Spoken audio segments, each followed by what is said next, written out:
Assalamualaikum. Yang berhormat Tuan Pengerusi, saya ingin menyentuh yang pertama P4 0140 Suruhanjaya Pilihan Raya 010100 010200. Benar kita maklum bahawa Suruhanjaya Pilihan Raya tiap-tiap 10 tahun mereka membuat persempurnaan baru kerana melihat kepada perkembangan semasa dan terkini. Apa yang mendukacitakan 3 buah negeri di utara dan di bahagian timur, Kedah, Kelantan dan Terengganu tidak mengalami perubahan sebagaimana yang berlaku dan tidak ada penambahan kawasan parlimen. Bahkan di sana ada kawasan-kawasan parlimen seperti Baling, Sik, Kuala Kerai, Jeli, Kuala Terengganu, Dungun, Kemaman. Sebahagiannya sama besar dan lebih besar pada negeri Perlis, tetapi tidak ada perubahan. Kerana kita telah mengalami keadaan yang berubah, penduduk yang bertambah, menyebabkan mereka yang menjadi ahli-ahli parlimen mengalami kesukaran untuk melawat dan mengendalikan anak buah mereka dalam keadaan yang berubah. Oleh kerana itu sangat wajar pihak Suruhanjaya Pilihan Raya di bawah Jabatan Perdana Menteri membuat kajian untuk membuat perubahan kepada kawasan-kawasan di negeri yang tersebut. Yang kedua, saya ingin menyentuh B6 0200 020200 unit perancangan ekonomi dan perancangan ekonomi sebagaimana yang disebut oleh rakan-rakan yang lain dalam perbahasan tadi, bersabit dengan royalti petroleum yang dibatalkan di Terengganu pada tahun 2000 dan terkini di Kelantan. Saya melihat ianya lebih bersifat politik daripada bersifat perundangan dan perjanjian yang sebenarnya berlaku. Kita perlu kembali kepada kronologi bagaimana royalti itu berlaku kepada negeri-negeri Sabah dan Sarawak dan diikuti oleh Terengganu. Ialah hasil perundingan antara almarhum Perdana Menteri Tun Razak dengan kalangan perundangan dan kalangan ekonomi bagi menyelesaikan krisis di antara Malaysia Timur dan Barat di masa itu.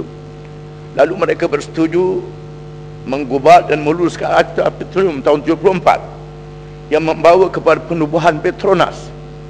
Maka Petronas telah mengadakan perjanjian dengan semua negeri-negeri, di mana ternyata dalam perjanjian itu mana negeri yang ada hasil petroleum sama ada di laut ataupun di darat, tanpa mengira berapa jaraknya di laut, maka diberi peruntukan royalti sebanyak 5%. Maka diberi kepada Sabah dan Sarawak. Terengganu berlangsung pada tahun 78 sehingga tahun 2000, artinya 20 tahun lebih, sehinggalah kerajaan PAS memerintah, kerajaan Pakatan Rakyat memerintah di masa itu. Maka berlaku perubahan di mana kita melihat pemberian di Terengganu sama dengan Sabah dan Sarawak secara rasmi melalui kenyataan Perdana Menteri di masa itu, melalui jawapan-jawapan di Parlimen, melalui kenyataan bertulis dan kenyataan lisan, semuanya menggunakan perkataan royalti. Ini secara rasmi dan kenyataan yang jelas dan nyata. Saya melihat perubahan berlakunya rampasan terhadap Terengganu adalah kerana lebih berunsurkan politik, berunsurkan hilangnya semangat federalisme dan hilangnya semangat persaudaraan di kalangan negeri, menganggap pembangkang adalah musuh. Dan kita perlu ingat bahawa pembatalan ini berlaku hasil daripada perhimpunan UMNO tahun 2000. Apabila adanya cadangan dalam perhimpunan UMNO, kalau tidak saya usul yang mendesak supaya dibatalkan royalti petroleum pada Terengganu kerana diperintah oleh parti yang dianggap tidak sama dengan kerajaan pusat. Maka berlakulah peristiwa yang malang dan mengkecitakan dan bertukar kepada duit ihsan. Yang malangnya ihsan ni bukannya rakyat diutamakan, tetapi kroni diutamakan. Kerana duit ihsan ni dikendalikan oleh tangan-tangan yang tertentu, sama ada tangan-tangan yang nyata ataupun tangan-tangan yang gaib, melalui projek-projek yang besar, projek-projek yang mewah, maka diutamakan kroni-kroni yang tertentu, hanya kuah yang sedikit turun pada rakyat.